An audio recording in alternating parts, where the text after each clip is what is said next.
A principios de 1944, la ciudad rusa de Leningrado llevaba casi 2 años y medio soportando el asedio de las fuerzas alemanas. Durante el primer invierno, casi medio millón de personas habían muerto de hambre.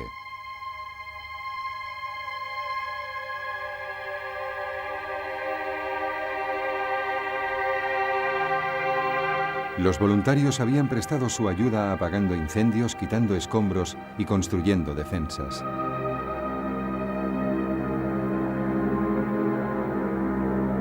La vida en la ciudad se había vuelto casi insoportable.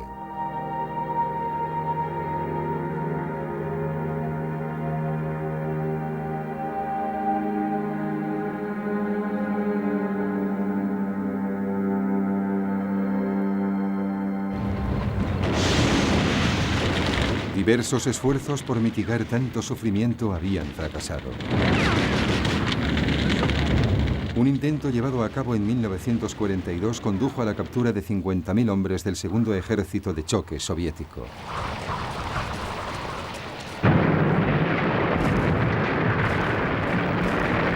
Otro, en 1943, había permitido que un goteo de suministros llegase a la ciudad.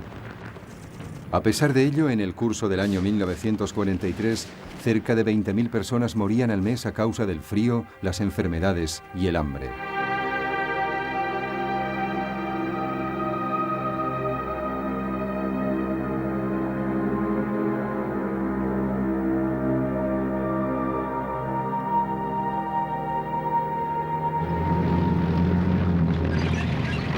Cuando en enero de 1944 los alemanes se retiraban precipitadamente de Leningrado, Stalin centró su atención en la difícil situación en que se encontraba la ciudad.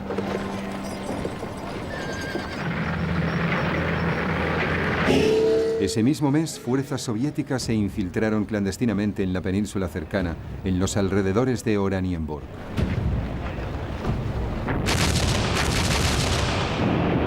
El ataque a las posiciones alemanas empezó con un feroz bombardeo que duró 65 minutos.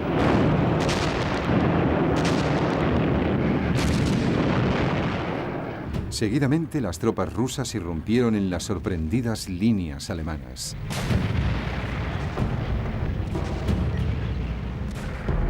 Al mismo tiempo, otra fuerza soviética atacó desde el noroeste la zona circundante de la ciudad. Y cayeron por sorpresa sobre los alemanes.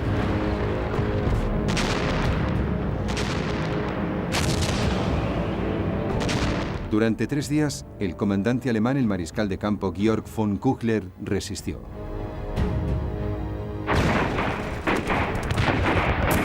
Hasta que al final pidió autorización a Hitler para replegarse.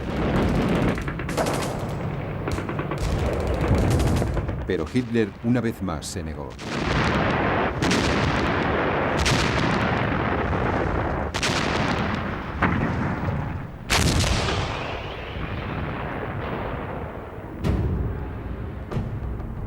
Küchler respondió explicando al Führer que solo una rápida retirada podría salvar a su ejército de una masacre. Y Hitler lo destituyó. Fue sustituido por el general Walter Model. Este era conocido como el bombero de Hitler por su ferviente lealtad y sus fanáticas creencias nazis.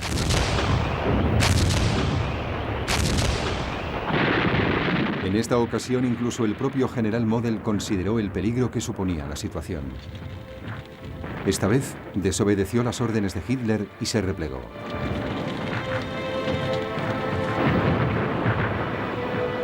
Tras 2 años y medio, el sitio de Leningrado fue finalmente levantado. Casi 1 millón de civiles rusos habían fallecido en él. La liberación de la ciudad resultó sobrecogedora.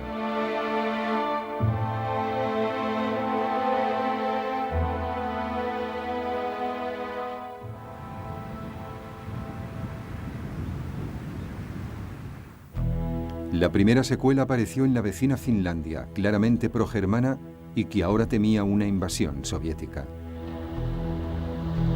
Así las cosas, en marzo de 1944, una delegación secreta finlandesa llegó a Moscú para debatir sobre la paz. Las condiciones de Stalin eran duras. Exigía a la región de Petsamo, en el extremo norte de Finlandia, un área rica en níquel, un elemento básico en la producción de aleaciones de metal.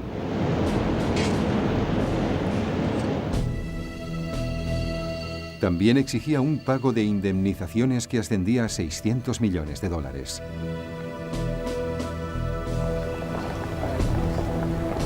Los finlandeses se negaron y se prepararon para una invasión soviética. Pero Finlandia podía esperar. El alto mando soviético, o Stavka, como se le conocía, tenía asuntos más urgentes que dirimir más hacia el sur.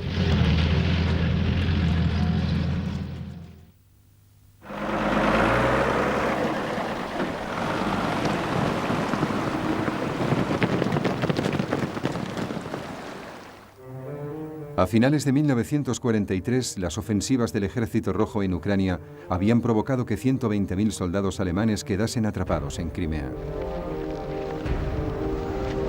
Una vez más, Hitler se negó a permitir que se replegaran. Solo quedaba la impotente espera de una arremetida soviética.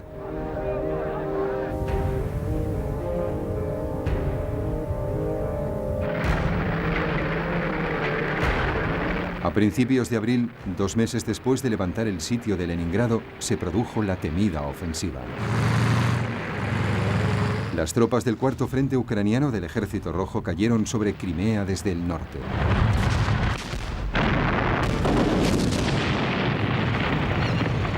Al mismo tiempo, un ataque de distracción tenía lugar de improviso en el extremo occidental de la península.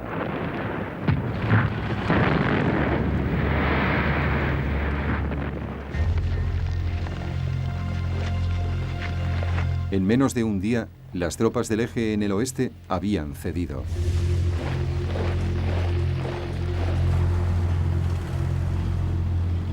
Las fuerzas del eje se replegaron al puerto de Sebastopol y Hitler ordenó que la fortaleza Sebastopol resistiese hasta el último hombre. Pero no tenían ninguna posibilidad.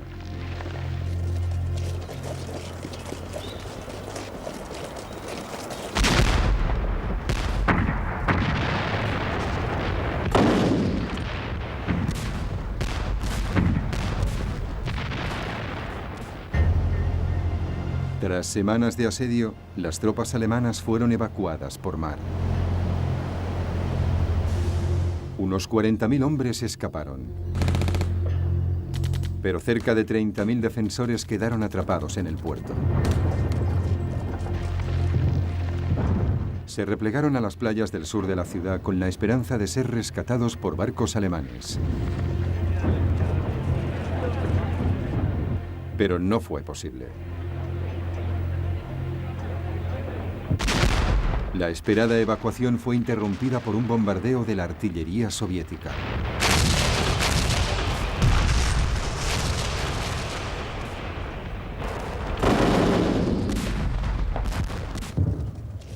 Al cabo de 3 días se rindieron.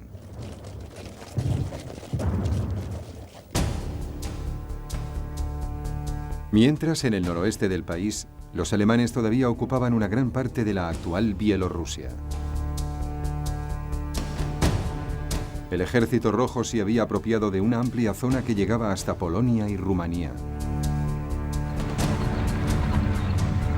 Esto significaba que los alemanes tenían que defender un frente de 2.254 kilómetros. Las tropas alemanas estaban al límite de sus posibilidades y sus recursos se agotaban. La lógica militar sugería que había llegado el momento de que los alemanes se replegasen a posiciones defensivas más maniobrables. Pero Hitler, obsesionado con ganar territorio, se negó a permitir una retirada más.